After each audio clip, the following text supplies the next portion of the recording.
Salut Théo, Salut Caroline, tu vas nous faire une petite tournée du maraîcher?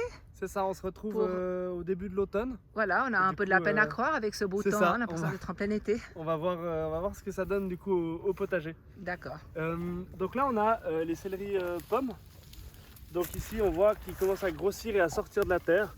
Donc il faut vraiment attendre qu'ils grossissent bien et qu'ils soient, c'est vraiment on les voit en dehors de la terre. d'accord. Parce Si que on dans la voit terre, rien, des c'est racines. qu'ils n'ont pas encore poussé.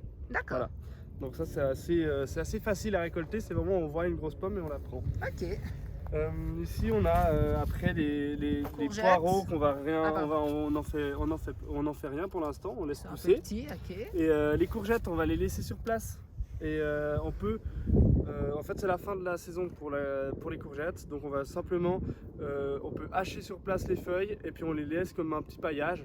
Soit on les met sur un compost selon les potagers. D'accord. Mais moi je conseille de laisser vraiment le maximum de débris végétaux sur place pour qu'ils soient recyclés par les micro-organismes. D'accord. Et quand tu parles par exemple de couper une plante, on est d'accord, les racines on les laisse dans le sol, c'est coupé Ouais, on coupe à la base à et la après base, avec d'accord. avec le reste de la tige on fait des petits morceaux pour que ça se décompose plus vite et puis que ça Ok. couvre bien le sol.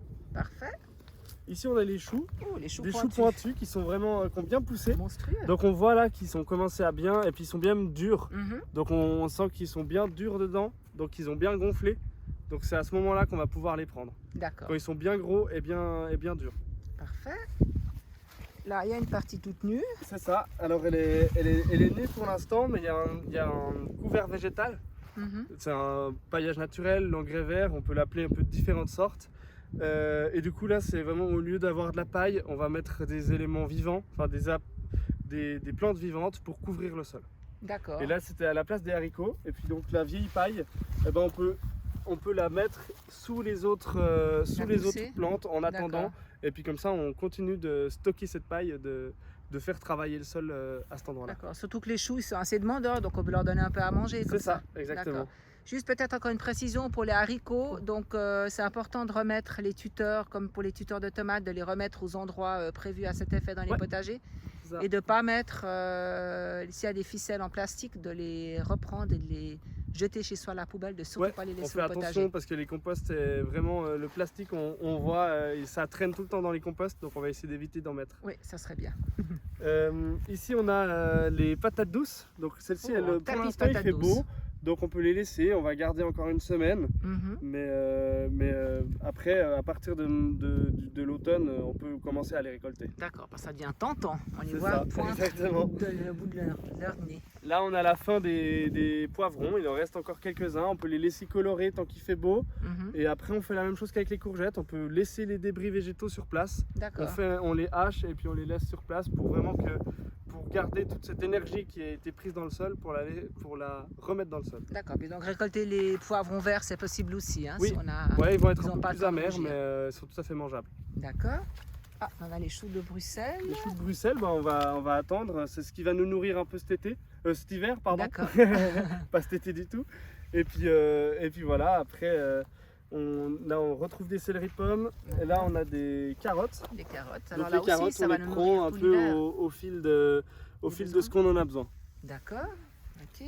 On va les choux frisés. On peut les laisser grandir encore un Ouais, peu. les choux frisés, on voit qu'ils commencent à grossir. Là, ils ont pas très bien commencé l'implantation, donc ils sont pas encore très gros. Mhm. Mais et puis il faut pas hésiter quand ils sont bien gros, qu'on voit bien la boule et puis qu'elle est dure, il faut la récolter. Faut pas trop attendre parce que sinon elle l'éclate. D'accord. Avec trop d'eau, elle va éclater et puis du coup c'est plus très mangeable. D'accord.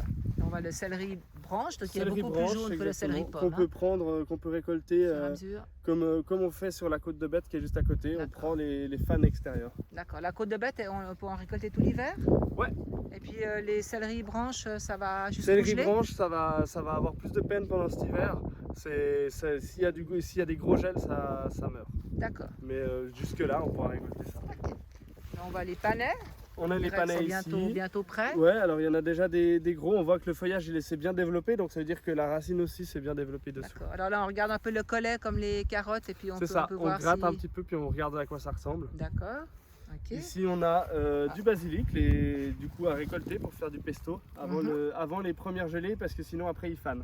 D'accord. Quand il fait en dessous de 5 degrés, il va faner et après il n'y a plus rien à récupérer, il devient tout brun, tout gris. D'accord. Ici on a le Ridey Daikon, On donc peut il laisser commence pousser, hein. à grossir. Ouais. Donc on le laisse faire son travail. Il peut rester en hiver en terre aussi? Ouais, c'est ça. D'accord. On le laisse en terre. À manger selon besoin. Ici on a les fenouilles qui ont été plantées. On peut laisser grossir aussi. On les laisse justement, c'est Ouais. les fenouilles d'automne pour le printemps, enfin la fin d'hiver prochain. D'accord. Et le rutabaga qui est là aussi qu'on laisse D'accord, on laisse sur grossir. place. Ok. Là du persil, Le rien à persil, faire à part récolter au fur et à ouais, c'est mesure. ça. Les aubergines, je me répète encore un peu sur les poivrons et les courgettes, mais c'est la même chose. Tant qu'il fait un peu chaud et qu'on arrive encore à récolter des aubergines dessus, on peut laisser. Mhm. Et une fois que c'est fini, on peut hacher sur place et laisser sur place. Et puis les troncs sont un peu trop gros, un peu trop boisés, et ben ça on peut mettre sur le compost. D'accord, parfait. Là on voit quelques poireaux, ça va nous nourrir pendant l'hiver, on peut les laisser C'est ça. grossir encore? Ouais, on peut les laisser. On utilise la terre comme un frigo. Du coup, Mhm. on les laisse en terre et puis on vient les chercher quand on en a besoin. D'accord. Bon, si on voit qu'il y a des petites bêtes qui viennent grignoter, on Oui. les ramasse. C'est ça, exactement. Si on veut absolument manger un poireau tout bien, avec un fût tout blanc et avec pas du tout de terre, ben plus on le récolte vite, moins il sera attaqué par des petites D'accord. bêtes. Là, on va notre fameux chou portugais, donc ça on va le Ici. garder 2 ans au potager, c'est ça? Ouais, en espérant en tout cas 2 ans. D'accord. Et puis en fait, ça va se récolter un peu comme le chou kale, comme on connaît aussi. Mhm. Donc on commence par les feuilles d'en bas qui sont les D'accord. plus âgées. Et puis on remonte et puis on laisse toujours un peu la petite touffe en haut pour qu'il D'accord. continue de pousser. Ok. Et puis ça va se cuire un petit peu plus longtemps que le chou kale, mais c'est tout aussi bon. On se réjouit de découvrir Voilà. ces légumes. Et puis là, on voit qu'on a des petites mâches. Des petites mâches qui vont pousser, mais là il fait très chaud. Donc c'est assez compliqué, elles ont de la peine à Mhm. s'installer sur le terrain. On espère qu'après, avec les jours plus froids, elles vont commencer C'est ça, à prendre de la exactement. force.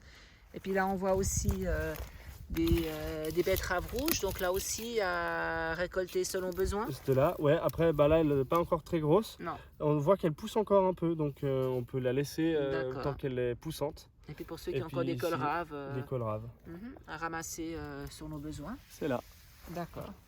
Super. Merci beaucoup Théo. avec plaisir.